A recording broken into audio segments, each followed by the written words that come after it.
시청자 여러분 안녕하십니까? 3월 21일 금요일 사사건건입니다. 한미연합연습이 끝나자마자 북한이 새로운 미사일 시험 발사에 성공했다고 밝혔습니다.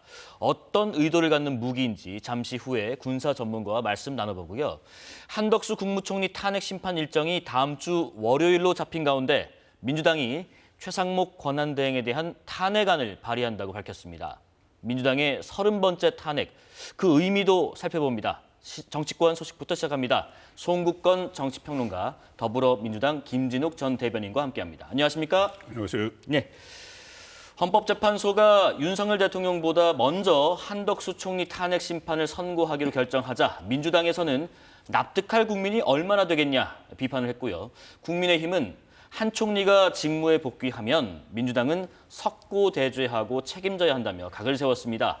오늘 여야 목소리부터 듣고 오겠습니다. 한덕수 총리 대행의 기각이 되면은 민주당은 그야말로 국민 앞에 석고대죄를 해야 된다 이렇게 생각이 들고, 이와 같은 의회 민주당에 의한 입법 독재 그리고 국정마비, 국정테러, 이것이 결국은 그 대통령의 계엄 선포의 원인이 되었다 이렇게 생각을 하기 때문에 그 부분도 아마 대통령에 대한 탄핵 심판에 있어서 중요한 고려 사항이 될 것이다 이렇게 보고 있습니다. 최우선 처리하겠다고 한 윤석열은 선고 일정조차 잡히지 않았는데 한덕수 총리 먼저 선고를 한다니 이를 납득할 국민이 얼마나 되겠습니까? 윤석열 파면이 늦어질수록 나라와 국민이 입을 피해가 기하급수적으로 커질 게 자명한데 헌법재판소는 왜 거북이 걸음인지 국민께서 묻고 계십니다. 이 엄중한 질문에 헌법재판소가 답해야 합니다.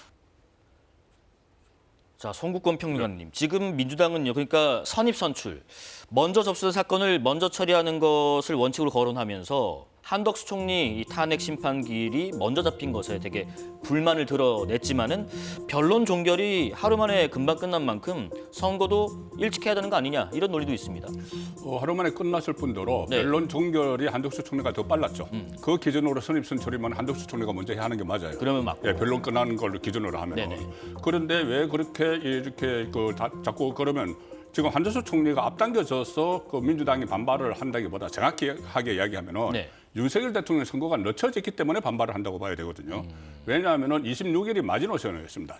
이재명 대표의 선거법 2심 선고관호는 26일이 마지노선으로 그 전에 헌재에서 인용을 해야지 조기 대선 전국이 전개가 되고, 그럼 이재명 대표에 대한 뭐 재판 같은 것도 좀 영향을 미치지 않겠느냐, 그런 아마 그 전략적인 판단이 있었을 거예요. 네. 그래서 그 전에 그렇지 않아도 그때 헌재에서 윤석열 대통령 선고를 다른 거에 비해서 더 앞에 먼저 하겠다는 이야기를 했기 때문에 거기에 기대를 걸고 있었는데, 이게 두 가지가 걸려버린 거죠. 하나는 뭐냐면은 그 윤석열 대통령에 대해서는 다툼의 소지가 생겨버린 겁니다. 다른 여러 가지가 생겼어요. 그때 제기현 부장판사가 절차적 정당성 문제를 법원에서 제기를 했기 때문에 거기에 대해서 더 다툼의 여지가 생겨서 뒤로 놓쳐지는 것이고, 하나는 민주당의 자업자득인 측면이 있습니다. 왜냐하면 윤석열 대통령 이게 선거가 늦어지는 것이 그 전에 노무현 전 대통령이나 박근혜 전 대통령 때보다 왜 이렇게 늦어지느냐 이렇게 이야기를 하는데, 그때 두 전직 대통령 때는 헌재에서 다른 일이 없었어요.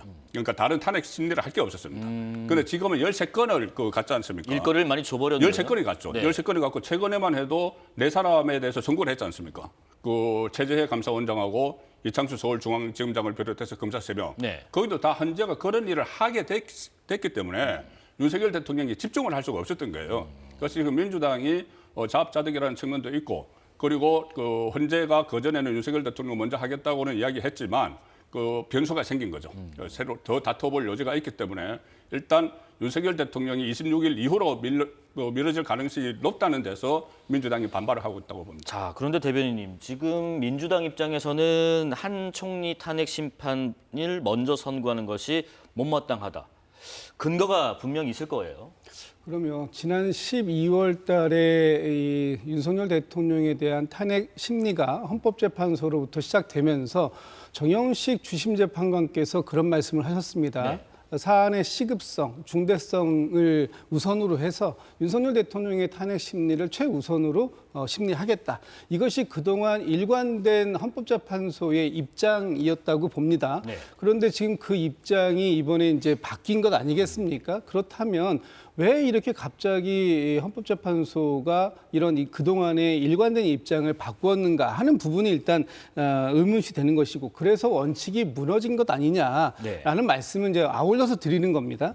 또 한 가지는 지금 이 탄핵에 대한 찬성, 반대, 이 열기가 주말마다 벌써 수주째 광장으로 쏟아져 나오고 있고, 많은 국민들이 피로감을 느끼고 있고, 이제는 사회적 정말 비용까지요. 그렇죠. 사회적 비용도 있고, 또 이게 격화되면 격화될수록 많은 이 사회적 갈등이 더 격화되고 있지 않습니까? 그러면서 많은 국민들께서 이제는 일상으로 돌아가고 싶다, 이런 생각들을 갖고 계시고 말씀을 하시는데, 그렇게 할 수 있는 최후의 보루가 어디였느냐라고 한다면 헌법재판소가 윤석열 대통령에 대한 탄핵 종국 결정을 내려주는 것을 통해서 이 모든 과정들을 빠르게 치유하는, 회복할 수 있는 그런 것들을 담보해 줄 수 있었는데, 네. 지금 이것이 이제 늦어졌기 때문에 혹여라도 한덕수 그 권한 대행에 대한 이 탄핵 심리가 어떤 다른 정치적 고려나 정무적 고려가 작동되지는 않았겠지만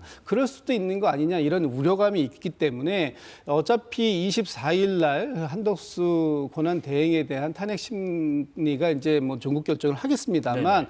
그렇다면 빠르게 윤석열 대통령에 대한 선고 기일도 지정하는 것이 맞다, 뭐 이런 말씀을 지금 주장으로 말씀드리는 겁니다. 네, 일단 현재까지는 뭐 오늘 혹은 이번 주에 윤 대통령에 대한 어떤 선고 기일을 발표할 계획은 없다라고 어제 헌법재판소가 밝히긴 했습니다. 한덕수 총리 탄핵 심판은 지난달 19일에 한 차례 변론만 진행됐는데요. 당시에는 뭐라고 했는지 양측의 주장을 듣고 오겠습니다. 국무회의는 사실상 없었고 간담회 수준의 흠결 많은 국무회의를 수수방관한 책임이 큽니다. 내란 행위를 사실상 묵인 방조하였습니다. 대통령님을 잘 보조하여 어려운 대내외 상황을 극복해 나가고자 하였으나 대통령님이 다른 선택을 하시도록 설득하지 못했습니다. 어떤 계획을 갖고 계신지 사전에 알지 못하였고 대통령이 다시 생각하시도록 최선을 다해 설득하였으며, 자, 한덕수 총리 탄핵 심판 선고는요, 국회가 지난해 한 총리 탄핵 소추를 한 지 87일 만이고요. 비상계엄 사태 후 탄핵이 소추되거나 형사재판에 넘겨진 고위 공직자 중에서는 처음으로 나오는 사법적 판단이기도 합니다. 한 총리는 12.3 비상계엄 당시에 내란을 묵인 방조하고 계엄 후에는 헌법재판관 임명을 미뤄서 헌재를 무력화시키려 했다는 점 등 보시는 것처럼 5가지 사유로 탄핵에 소추됐는데, 송국근 평론가님, 지금 헌재가 윤 대통령 선고 전에 한덕 총리 탄핵 사건을 먼저 선고하기로 하면서 그 배경이 무엇일까 관심이 많이 쏠리고 있어요. 어떤 이유라고 보시는지요? 일단 조금 전에 말씀드린 대로 이 새로운 변수가 생긴 거죠. 대형 변수가 생겼기 때문에 윤석열 대통령 그 선거를 뒤로 미루다 보니까는 그때 최재해 감사원장을 비롯해서 이창수 서울중앙지검장까지 먼저 한 것이고, 또 지금 이것을 탄핵 심판이 시작되고 나서는 첫 번째 사법부에 이제 헌재의 판단을 받는 거예요. 그 헌재의 판단을 한덕수 총리가 받게 되는데, 이런 모든 것들은 결국은 어떤 새로운 돌발 변수가 있다는 것 하나하고, 네. 헌재에서 그것 때문에 절차적인 정당성을 갖춰야 되겠다는 그런 판단을 했다고 그렇게 이제 볼 수밖에 없는 거죠. 변수는 구속 취소를 말씀하시는 그렇죠. 거죠? 구속 취소가 네. 됐기 때문에 구속 취소를 하는 그 이후 그 선고문 중에서, 결정문 중에서 보면은 공수처의 수사권에 대해서 또 논란의 소지가 있고, 이게 나중에 대법원에 가서 기각될 수도 있고, 심지어 새로운 재심이 청구될 수도 있다고 이야기를 했습니다. 그런데 그건 뭐냐면은 대통령의 인신 구금 문제를 가지고 그렇게 신중하게 판단을 한 거예요. 인신 구금을 한 상태에서 이것이 나중에 결과가 뒤바뀌면은 혼란이 온다. 그런데 그 법원은 대통령의 인신 구금을 가지고 이야기했지만은 지금 현재는 대통령의 거취, 파면 여부를 결정을 해야 됩니다. 그러면 오히려 더 절차적 정당성을 더 따져봐야 되는 것이죠. 네네. 따져봐야 되는 상황이고, 그 상황에서 아마 정무적인, 그러니까 국정 안정화 판단을 좀 했을 것 같아요. 왜냐하면은 이게 장기화되면은, 예, 예. 대행 체제가 장기화되면은, 지금 최상목 대행 같은 경우는 대대행이죠. 대행의 대행 최상목 대행의 대행은 물론 뭐 국정 운영을 책임지고 하고 있지만, 가령 예를 들어서 아마 그런 판단도 다 했을 겁니다. 헌재에서. 미국의 트럼프 2기에서 고관세 정책이나 뭐 한국을 민간 국가로 이번에 또 해제가 된다고 하지만은 민간 국가로 선언하고 이렇게 국익에 굉장히 그 정상적인 국정 운영이 필요한 시점에 그래도 경륜이 있고 그 대행인 총리가 일단 이게 장기화되니까 윤석열 대통령의 뭐 인용이 되든 기각이 되든 장기화될 것 같으니까는 그 상황에서 그렇다면 우선 이 편결이 끝난 한덕수 총리를 먼저 심판 선고를 해서 기각을 일단 기각 쪽이 지금 그 가능성이 높지 않습니까? 그런 그 부분들도 좀 감안을 해서 먼저 선고가 된다고 봅니다. 네, 기각 가능성이 높은 건 이제 개인 의견이시고요. 근데 김준욱 대변인님, 지금 법조계에서는 뭐 여러 가지 해석들이 나옵니다. 대통령 탄핵 심판 결론을 내려놓고 시점을 조율한 것 아니냐. 그리고 또 하나가 선고 후에 말씀하신 것처럼 혼란을 좀 줄이려고 권한대행권부터 정리를 하는 것이다. 또 마지막으로는 윤 대통령 탄핵 심판에 쟁점이 남아 있어서 총리부터 먼저 선고를 하는 거다. 대변인님은 어느 쪽이라고 보세요? 글쎄요, 뭐 모든 가능성은 다 열려 있다고 네. 보여집니다. 그러나 저는 제 개인적인 생각으로는 윤석열 대통령과 한덕수 권한 대행이 지난 12.3 비상계엄과 관련된 부분, 특히 내란이라는 부분에 관련해 가지고 12.3 비상계엄에 한덕수 총리가 이걸 방조했느냐, 아니면 적극적으로 동조했느냐 하는 부분들에 대한 판단이 겹쳐 있는 부분이 있습니다. 예. 이런 부분들에 대해서 어느 정도 이 헌법재판소의 쟁점이 갈래가 다 타진 것 아니냐. 그렇기 때문에 이제는 한덕수 권한 대행을 먼저 하더라도 바로 이어서 윤석열 대통령에 대한 이 선고가 가능한 정도에까지 이르게 됐기 때문에 이 한덕수 권한 대행에 대한 이 선고 기일을 평상시에 잘 지정하지 않는 월요일로 지정을 서둘러서 한 게 아닌가. 네. 그렇다면 다음 주에 여러 가지 뭐 정치적 일정이라든지 사법부의 일정들을 감안했을 때 다음 주 후반쯤에는 윤석열 대통령에 대한 최종 선고도 가능하다라는 쪽으로 좀 생각을 해볼 수 있는 것 같고요. 지금 한덕수 권한 대행에 대해서 뭐 여러 가지 문제들이 많이 나옵니다만 그 중에서 좀 전에 자료 화면에서 나왔던 5가지의 쟁점들이 있었지 않습니까? 네네. 탄핵 이유들이 있었는데 그 중에서 이 한덕수 탄핵 심판에 대한 전 제일 중요하게 보는 게 헌법재판관 임명을 거부했다는 것입니다. 그것은 권한 대행으로서네요. 그렇죠. 네. 당시에 3분 모두를 거부했지 않습니까? 그 이후에 이제 최상목 권한 대행 체제가 들면서 최상목 권한 대행이 3명 중에 2명을 임명하는 것으로 되어서 지금의 이 8분의 헌법재판관들을 통해서 탄핵 심사가 계속해서 심판이 진행되어 왔습니다. 네. 만약에 저때 그 한덕수 권한 대행께서 3분을 지속적으로 지금 현재까지도 임명하지 않고 있었다면 실질적으로 헌법재판소에서는 어떠한 탄핵 심판도 진행하기가 어려운, 그래서 헌법재판소의 기능을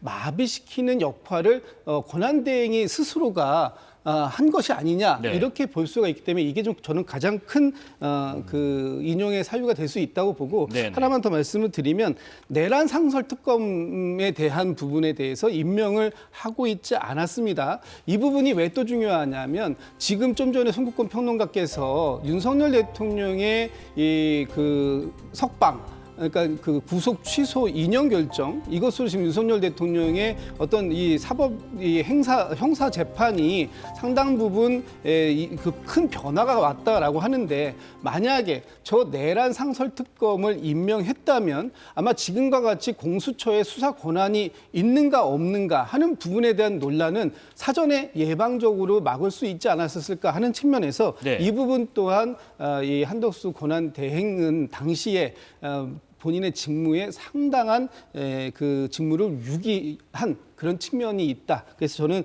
뭐 월요일 날 어떤 결정이 나올지는 잘은 모르겠습니다만 네네. 인용의 가능성도 여전히 상당히 크다, 이렇게 보고 있습니다. 지금 한덕수 총리 탄핵 심판이 윤 대통령 탄핵 심판과도 밀접한 관계가 있다라 보는 분들이 있어요. 12.3 비상계엄의 위헌 혹은 위법성에 대한 첫 판단이 나올 가능성도 있지 않겠습니까? 첫 판단이 그러니까 선고의 5가지 이 탄핵 사유 중에서 네. 하나하나 이렇게 전부 다 헌재가 입장을 밝힌다면은 그 판단이 나올 수도 있고 만약에 이것이 기각이 되든 인용이 되든 또 개별 의견이라는 게 나올 수가 있어요. 그렇죠. 저번에 그 한 번, 세 번, 두 번 정도 세 사람이 나왔지 않습니까? 네. 개별 의견에서 이 부분에 대해서 이 내란을 묵인 그러니까 비상계엄이 내란이라고 이렇게 따지면은 그것을 묵인 방조했는지를 보면은 이게 묵인 방조를 한 것이 적법인지 불법인지를 파악을 하려면은 그 비상계엄 사태 자체를 봐야 돼요. 예. 자체를 보고 묵인하고 방조를 했으면 이게 적법이면은 자체가 적법이면은 묵인 방조도 적법이 되는 것이죠.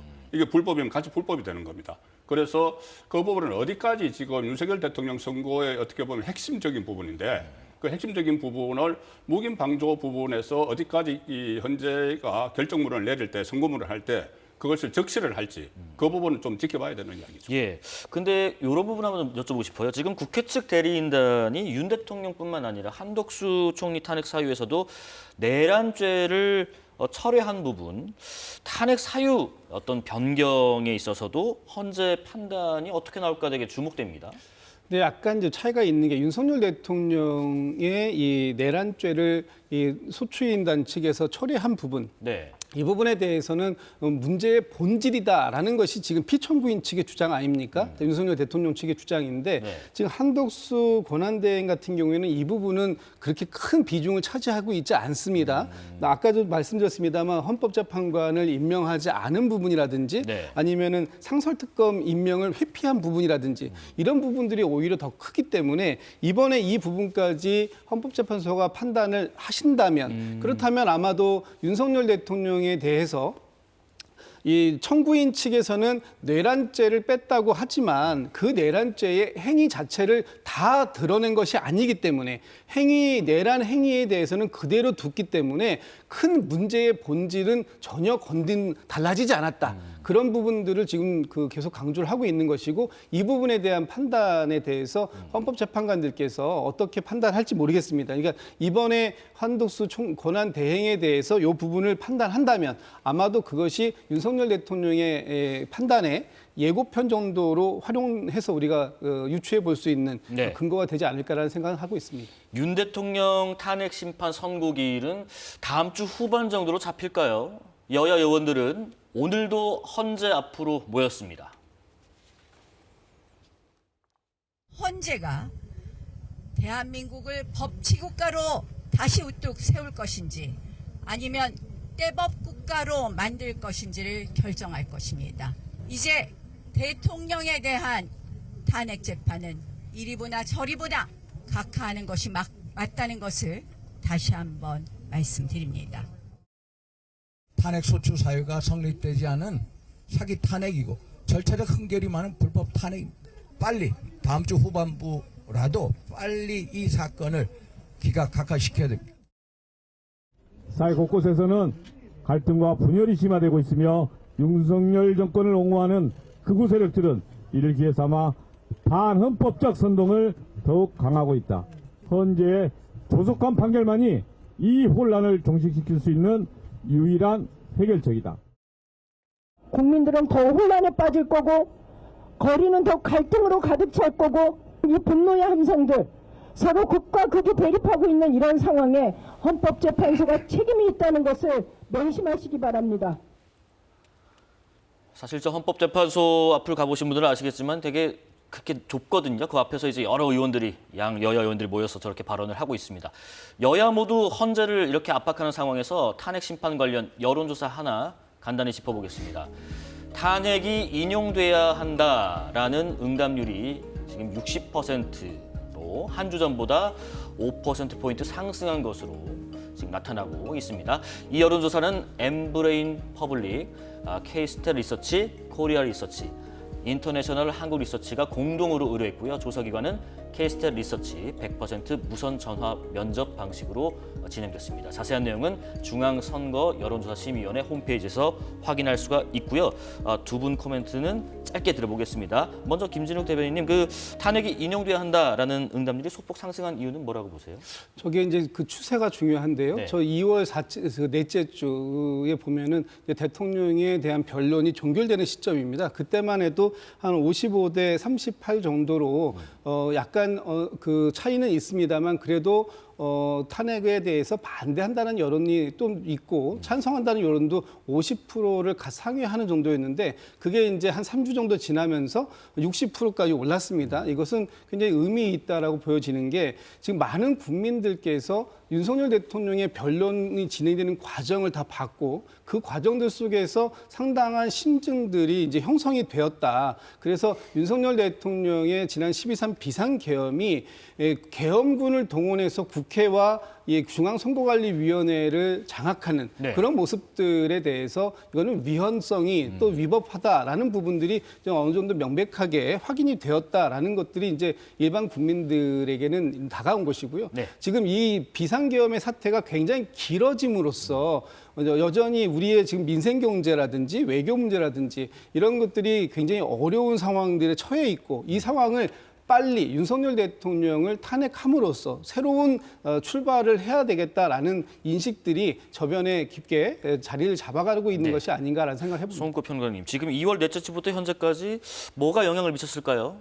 그런데 일단 예. 전제를 해야 될 것이 이것과 다른 결과가 나온 여론조사 오늘도 나왔어요. 네. 그러니까 여론조사 기간마다 조금씩 다릅니다. 그런데 일단 저 조사를 기준으로 한다고 해도 지금 최근에 2주 전에 비해서는 이제 올랐다고 하지만은 제일 초기에 비해서는 굉장히 또 저게 적은 숫자이기도 해요. 60%라는 게. 네네. 그리고 헌법재판소가 뭐 여론으로만 하는 것은 아닙니다. 여론에 민감하다고 하지만은 여론을 하는 게 아니고 그 헌법과 법률과 그 재판관들의 양심에 따라서 하는 것이죠.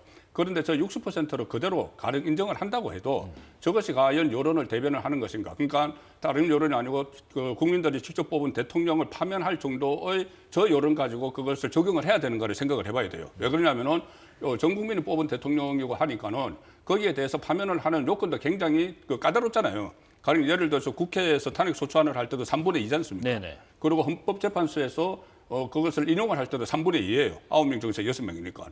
그렇다면은 저거 어떻게 뭐 여론이 저것을 인정을 한다고 해도 여론이 과반수를 넘는다고 해서 대통령을 탄핵을 해야 된다. 그 이렇게 바로 연결하는 것은 좀 무리가 있다는 네. 생각이고 한 말씀만 좀 드리면은 계속 이 양쪽의 대치가 이제 심각하니까는 우리 김준욱 대변인께서 빨리 결정을 내야 된다고 하는데 이 상황에서 빨리 결정을 내면은 절차적 정당성을 또 갖추지 못했다는 이야기가 새롭게 나올 수가 있으므로 가령 빨리 하는 것만이 능사인가 그 부분도 좀 생각을 해봐야 될 것 같아요. 네. 말씀하신 것처럼 일부 여론조사를 저희가 소개해드린 거라고 이해해 주시면 되겠습니다.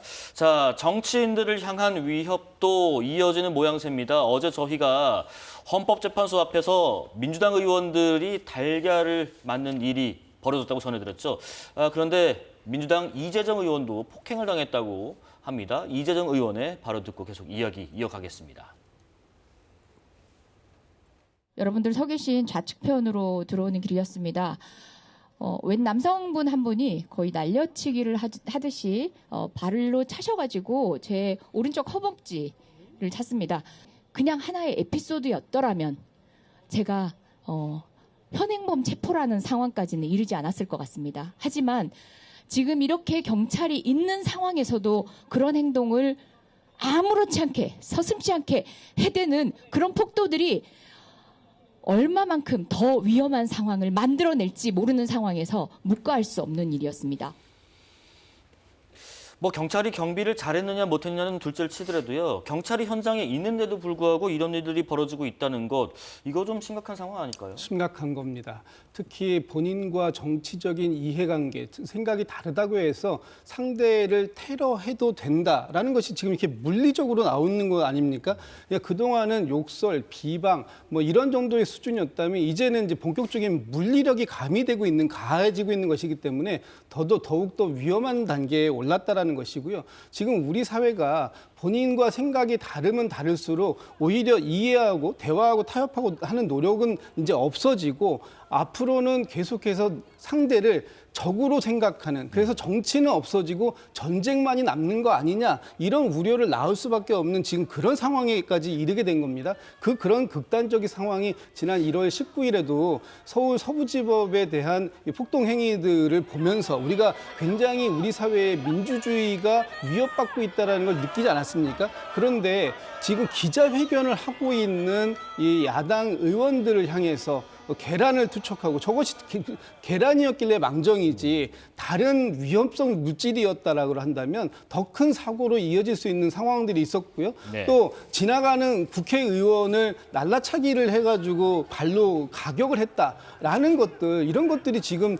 이 백주 대낮에 벌어질 수 있는 이런 환경이라는 것이 얼만큼 양극단으로 우리 사회가 갈라지고 있는가 하는 부분을 보여주고 있는 겁니다. 네네. 그렇기 때문에 제가 다시 한번 말씀드리지만 헌법재판소에서 지금의 이런 이 사회적 갈등, 사회적 비용을 최소화시킬 수 있는 방법은 빠르게 이 윤석열 대통령에 대한 이 결론을 내려줌으로써 지금 광장에서 어느 한쪽을 지지하고 탄핵을 찬성하고 반대하는 쪽의 이런 이 에너지들을 빠르게 좀 흡수해주는 역할을 헌법재판소가 해줘야 이 헌법 수호 기관으로서의 책무를 다하는 것인데 네네. 지금 여전히 윤석열 대통령에 대한 선고 기일이 잡히지 않음으로써 많은 국민들이 더욱더 불안감을 가중하고 있는 그런 상황이다, 이렇게 보여집니다. 예, 지금 뭐 일부 의원들이 거리로 양당 모두 나선 상황에서요. 자칫하다가 더 큰 부상으로 이어지지 않을까 우려가 됐는데, 물론 경찰도 좀 더 강력하게 경비를 할 필요 있겠습니다만은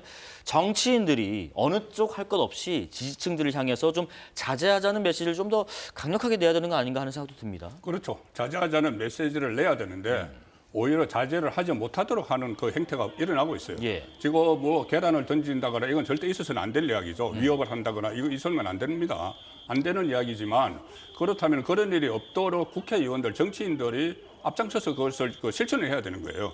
그런데 조금 전에 말씀하셨다시피 헌법재판소가 상당히 좁은데 저기 다 엉켜 있어요. 네네. 찬성 반대 다 엉켜 있고 심지어 뭐 민주당 의원들 기자회견 하는데 국민의힘 의원이 있고 바로 옆에 있고 막 이런 상황도 있지 않습니까? 네네. 굉장히 위험한 상황이거든요. 위험하면은 자극을 하면 안 돼요. 그런데 가령 예를 들어서 민주당 같은 경우에 이 매일 오후 4시 되면은 국회에서부터 강화문까지 전원에 행진을 하지 않습니까? 지금 행진을 하는데 한 400명이 행진을 해요.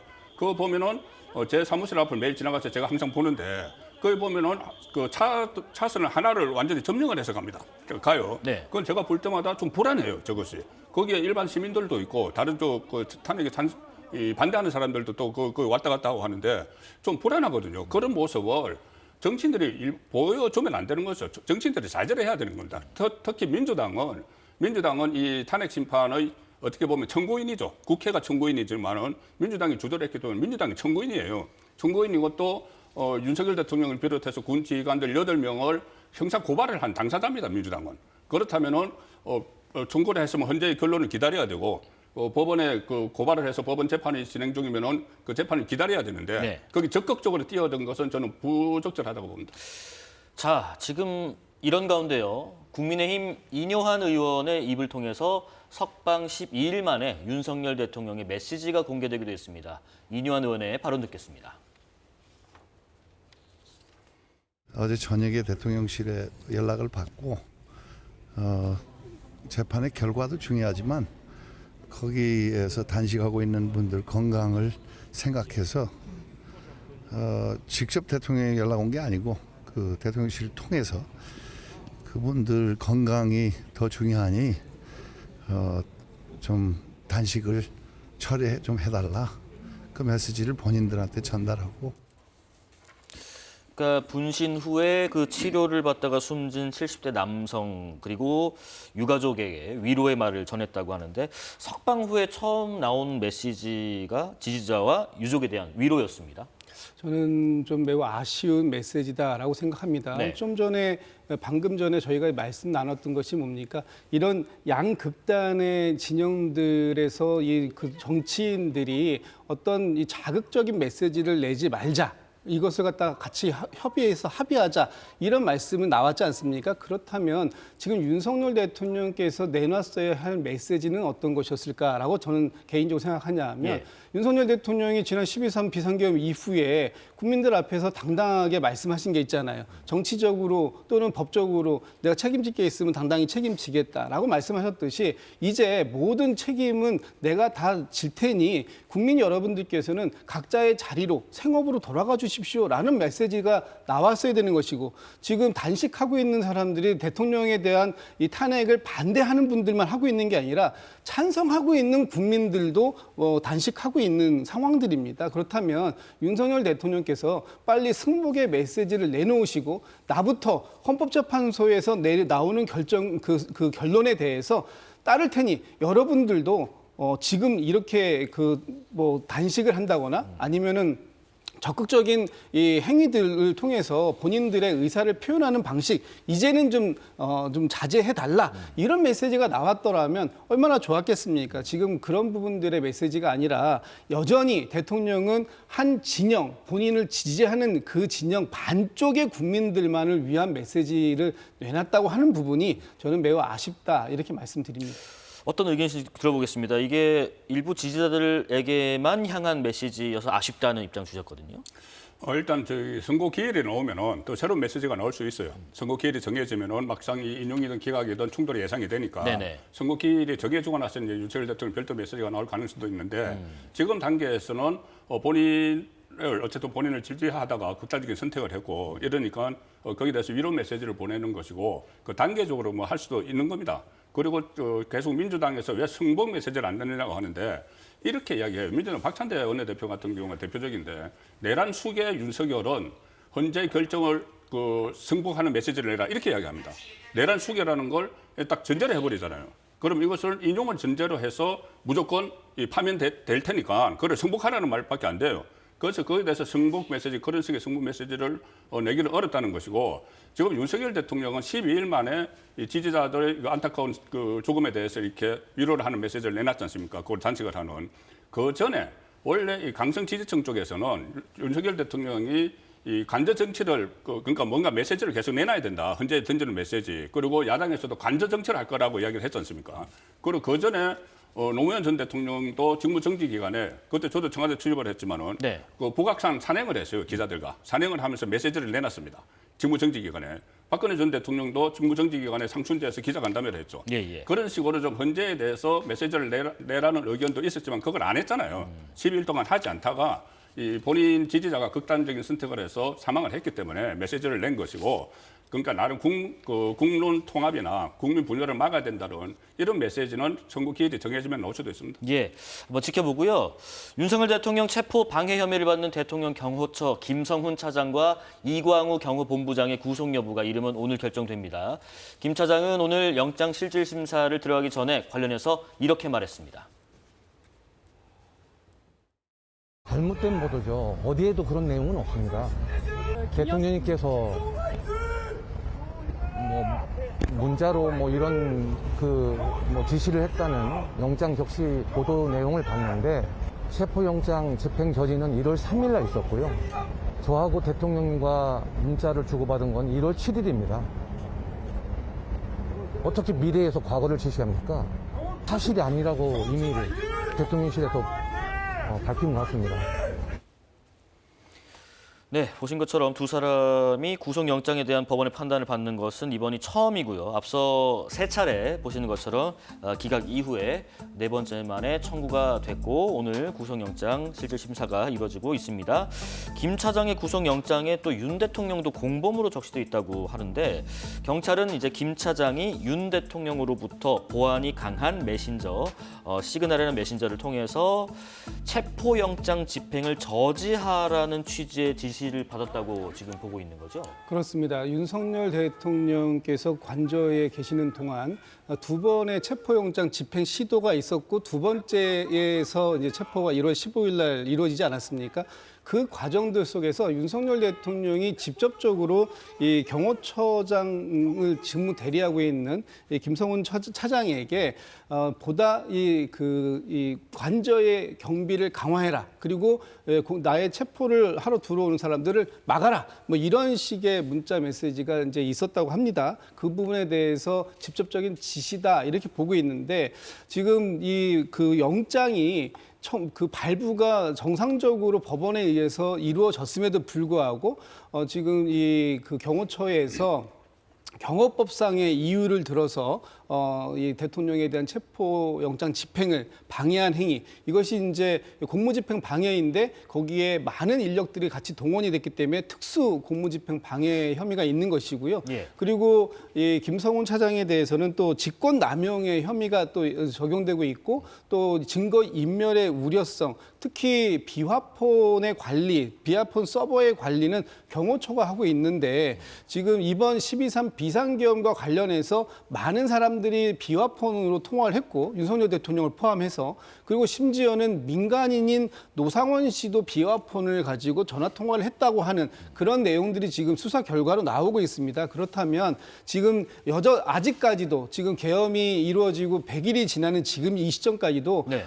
이 비화폰 서버에 대한 접근조차 허락되지 않고 있는 이런 과정들, 이런 것들 때문에 지금 경찰이 검찰에게 3차례 구속영장을 청구했음에도 불구하고 그것들이 다 기각됐고, 네네. 또 이제 이 영장심의위원회까지 거쳐서 오늘에서야 이렇게 구속영장이 청구되고 그것에 대한 적부심까지 이루어지게 된 이 상황들인데 너무 늦었다. 그리고 이 과정들 속에서 이미 많은 증거들이 삭제되고 사라졌던 이런 과정들, 여전히 아직도 밝혀야 될 부분은 굉장히 많다. 그렇기 예. 때문에 구속의 필요성이 인정돼야 된다. 저는 뭐 개인적으로 그런 생각하고 있습니다. 과정과 주장을 잠깐 좀 살펴보면요. 김성훈 차장은 윤 대통령은 지난 1월 체포 방해와 상관이 없다라고 수사기관에서 주장하고 있고요. 지난 1월 3일 당시에 그 체포영장 집행 저지는 윤 대통령이 아닌 박종준 전 경호처장의 지시였고, 박 전 처장 사임 닷새 뒤인 1월 15일에 이루어진 2차 체포영장 집행 때도 박 전 처장의 지시가 계속 유지돼서 체포영장 집행 저지에 나섰다라는 주장인데, 이 영장에는요, 지난 1월 15일 윤 대통령 2차 체포영장 집행 당시 김 차장이 욕설과 함께 경호처 직원들에게 뭐 체포 저지를 지시한 정황도 포함됐다, 뭐 이런 얘기도 있는데, 이 두 사람의 영장 심사 지금 진행 중인데 결과는 어떻게 예상하십니까? 일단 그 공무집행 방해라고 하지 않습니까? 예. 그런데 공무집행이 불법적으로 이루어졌으면 거기에 방해를 했다고 제가 되지는 않겠죠. 그런데 윤석열 대통령 쪽은 이 공무집행이 불법적으로 이루어졌다고 보는 거예요. 예. 왜 그러냐면 공수처가 수사권이 없는데, 수사권이 없는 공수처가 체포영장을 또 일명 뭐 말하기를 뭐 법원 쇼핑해서 발부를 받아서 그것을 이제 체포영장을 강제로 집행을 하려고 했기 때문에 윤석열 대통령이 대통령 입장이지만은 이것은 불법이라고 생각을 해서 응하지를 않은 거예요. 네. 응하지를 않으니까 경호처에서는 박종준이든 김상훈이든 김성훈이든 이것은 그러면 경호처법에 따라서 윤석열 대통령을 지켜야 되는 거예요. 그러니까 경호처법과 공무집행방해가 이제 충돌을 한다고 보면은 어느 것이 불법이냐고 문제가 되는 것이죠. 그런데 최근에 그 실마리가 하나 나왔어요. 네. 뭐냐면은 이것도 또 지경 부장판사가 공수처의 그 수사권에 대해서는 논란의 여지가 있다고 분명히 하면서 구속 취소를 했기 때문에, 그렇다면은 그 체포영장을 공수처가 청구를 하고 발부받아서 집행하는 것도 나중에 그 논란의 여지 속에 들어갑니다.